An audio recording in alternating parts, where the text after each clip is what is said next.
What's up, guys? Welcome back to another YouTube video. Today we're going to be doing our weekly analysis on the Forex markets. This is going to be for the week of June 2nd all the way up until June 8th. So we got some pretty good ones this week, similar to last week, which I've mentioned in the previous YouTube video.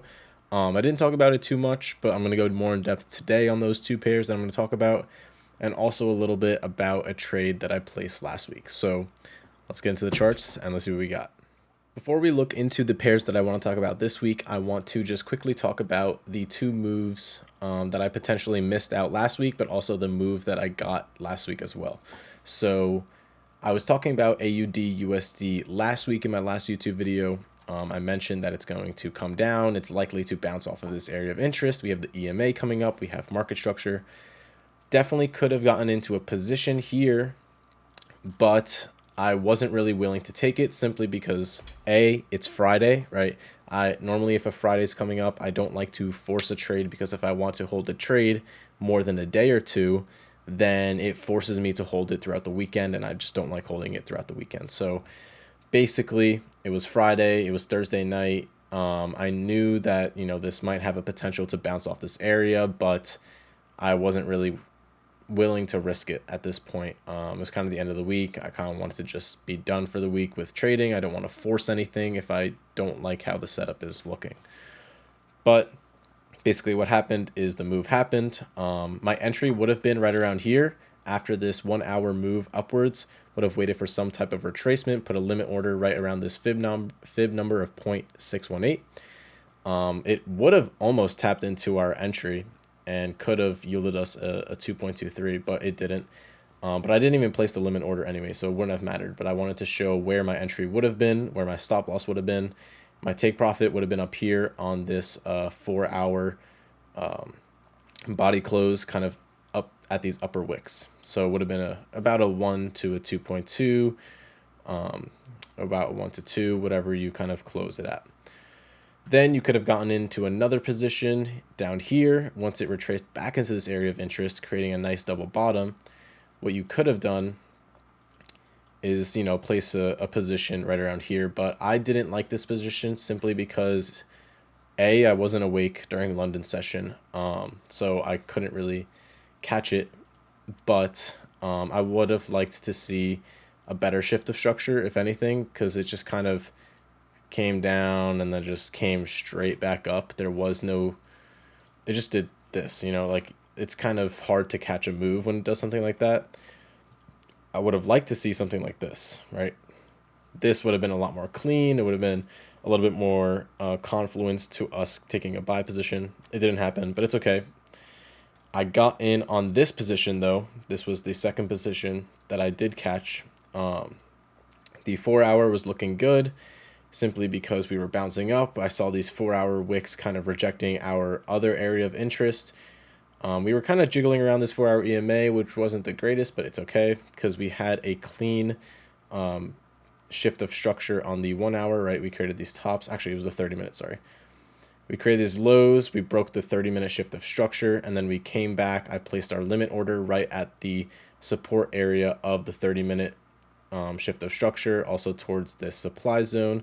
So we got in here, placed my stop loss below this 0.5 zone of the Fibonacci sequence, and we just let it ride up until the top of the 4 hour. It was like midway of the 4 hour. It was like closer to the tops of these wicks, right? So that's where I had it. I made a perfect 1 to 2. So that was my trade from last week. The three pairs I want to talk about this week is Euro AUD. The first one will be Euro AUD.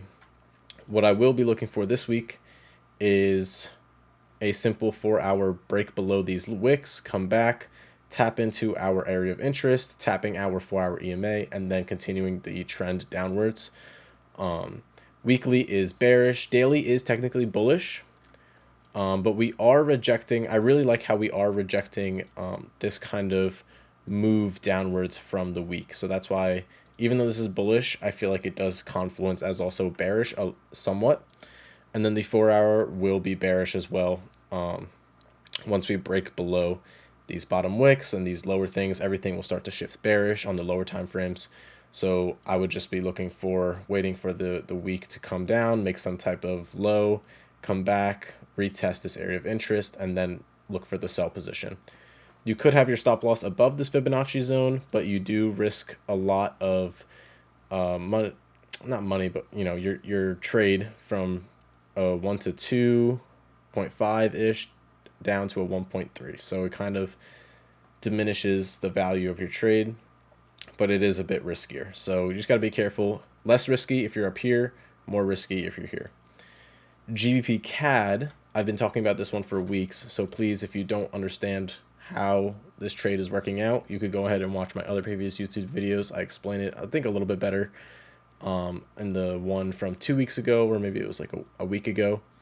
But basically, we have weekly strong push upwards, right? We're breaking a lot of these previous highs. Daily, same thing, strong push upwards, breaking previous highs, looking for a retracement back into our area of interest where these highs are. Our daily EMA is coming up. We're looking at a good Fibonacci golden zone. We're starting to approach it as well.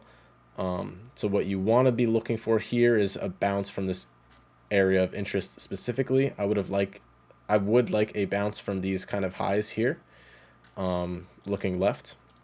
On the 4 hour, it will turn bearish, but we could potentially have a nice reverse head and shoulders to turn bullish and then try to catch this entry point somewhere along here. If you want to have your stop loss below where the head is or below the elbows are, then that's up to you. Less risk, more risk, right? So you just have to be whatever you're comfortable with. That's what I would be looking for. It's definitely some type of shift of structure, at least on the 1 hour. Since you do have the daily and the weekly looking weekly looking bullish, you don't technically need the 4 hour to be bullish, but it is good to have it. So you would need at least a 1 hour shift of structure. If not, then don't be scared to just not place a trade. It's okay to not place the trade. GBP USD is very, very similar. I've been explaining this one as well for weeks. GBP USD and GBP CAD go along very well together. They're in sync pairs with very similar market structure. So this one is we have our weekly breaking this elbow, making it bullish now. Our daily has been continuously pushing upwards on a nice daily bullish move. It's not as clean as GBP CAD, so that's why it's below GBP CAD, but it still could potentially have the same move as GBP CAD. So yeah, we could just wait for a retracement back into this area and then look for a shift of structure, look for our entry. But I would much, much rather prefer to trade GBP CAD if that does come. It is significantly cleaner. Like, compared to this chart, right? Like, we have a nice reverse head and shoulders here, good strong push upwards. Compared to this is a little sloppy. It's like, there's kind of a head and shoulders here, but it also makes some elbows here, and it's coming down, but then the daily's going to be bearish, and it looks kind of ugly here. So that's why I'm saying GBP CAD will be a lot cleaner if it does end up setting up properly. So those are the 3 pairs I would be looking at for this week. Yeah, that's pretty much it. I don't think I have anything else to say. Good luck with trading this week. If you guys are interested, I have my socials down in my link below. Go ahead and follow my Instagram. I post there daily on other content and other kind of trade ideas that I want to talk about throughout the week. And then, yeah, that's pretty much it. Hope you guys have a good night.